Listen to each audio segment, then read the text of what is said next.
Y aller. Tout à l'heure, j'ai cru que c'était la radiographie là. Ah ouais. Je vais d'abord me préparer. Vas-y.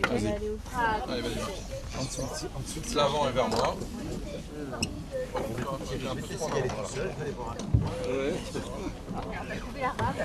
Trouver la rame, c'est déjà ça. Vas-y, on va le faire.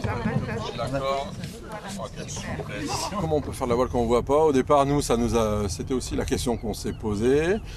Et en fait, alors, ce qui nous aide beaucoup, c'est quand même, on compense par deux choses. Nous, par la parole, en fait, voilà, on doit beaucoup plus expliquer. Et après, on travaille essentiellement aussi les sensations.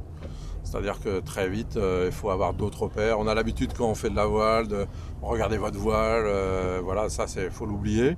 Mais après, il y a des sensations de vitesse, le bruit. Dès qu'il y a un peu de vent, voilà, une voile qui est mal réglée va faire du bruit.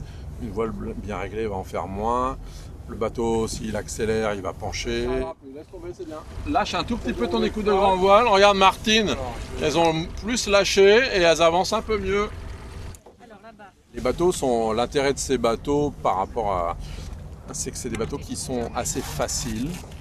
On a supprimé beaucoup de problématiques d'équilibre, de déplacement qui pourraient poser par quelqu'un qui ne voit pas se déplacer sur un bateau. Ça peut être compliqué.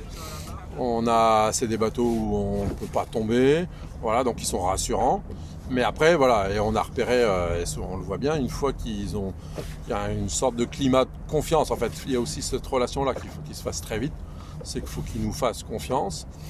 Et après, par contre, on peut faire vraiment des choses très très sympas. On arrive à les faire naviguer tout seul. Et puis très vite, ils ont.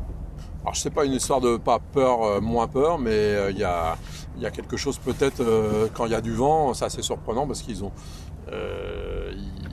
beaucoup moins d'appréhension que d'autres personnes, par exemple. Ouais, tu peux pas plus, c'est bon, Marc. Là, t'es au maximum, c'est bon. Moi, je dis déjà, pour nous, c'est une audition visuelle, là, en l'occurrence. C'est un sentiment de liberté totale. Parce qu'autant, quand on est sur Terre, on a toujours des obstacles partout. Même sur le trottoir, hein, où soi-disant on est en sécurité, mais enfin, voilà, c'est toujours très compliqué. Donc là, c'est vraiment un sentiment de liberté.